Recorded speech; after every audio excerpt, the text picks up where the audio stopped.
perempuan itu jangan sampai yang paling baik untuk kita ambil faedahnya adalah jangan sampai perempuan itu dia menjadi satu hal yang menghalangi laki-laki untuk birrul walidain kepada orang tuanya. Ini banyak contohnya.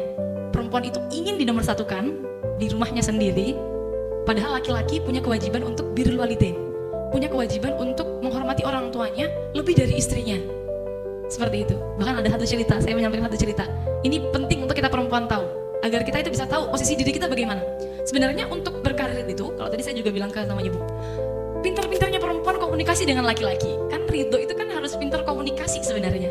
Kalau kita perempuan pintar komunikasi, kita perempuan pintar untuk membagi waktu, merayu dan sebagainya seperti itu, maka nanti akan muncul ridho. Maka akan nanti muncul namanya kesalingan dalam rumah tangga. Jadi pintar-pintar komunikasi. Jangan sampai kita tuh ingin menonjol terus, jangan. Contoh demikian, ada satu kasus zaman Kanjeng Nabi.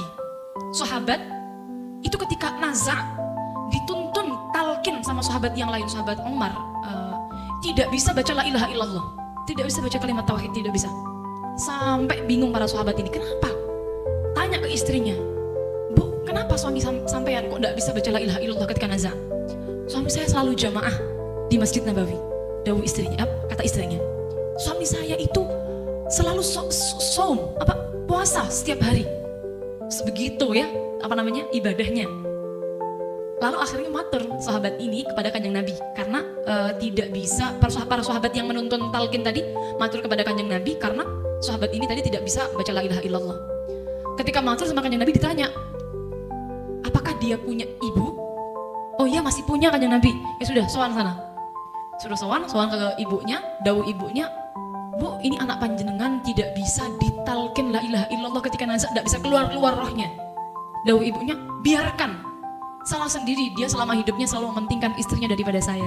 Oh, ternyata sekarang ibu mohon maaf, banyak sekali laki-laki itu seperti ini, takut kepada istrinya, lebih takut kepada istrinya daripada takut kepada ibunya.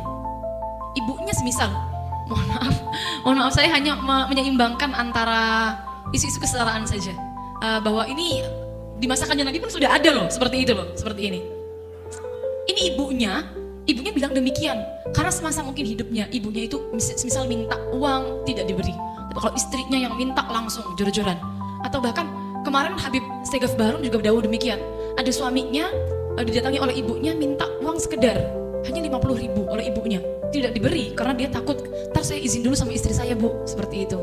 Tapi ketika istrinya datang, Pak, tolong beliin susu anak sama pempes 250.000, langsung manut nih istrinya. Ya apa? Suaminya. Ini suami-suami yang takut kepada istri ini, maksud saya adalah bagaimana kita seorang istri jangan sampai jadi orang yang seperti ini.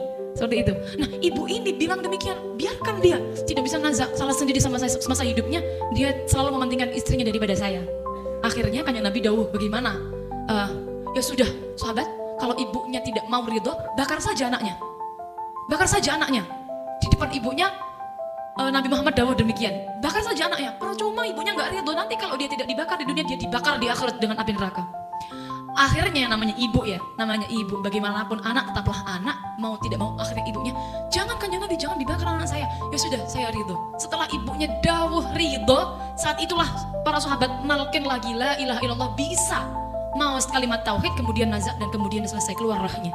Maksud saya ini pelajaran penting bagi kita sebagai seorang istri. Saya banyak sekali mendapatkan curhatan, istri-istri ini curhat, suaminya lebih mementingkan ibunya. Lebih mementingkan ibunya. Istri-istrinya yang curhat, suaminya lebih mementingkan ibunya. Saya jawab, loh, seharusnya demikian memang. Kita sebagai seorang istri harus pengertian. Kalau suami masih punya ibu, memang prioritas adalah ibunya. Kita yang nomor 2. Yang penting suami sudah melakukan kewajiban-kewajibannya kepada kita. Jangan sampai kita menjadi penghalang antara suami dengan ibunya. Itu yang penting. Itu termasuk adalah beban ganda.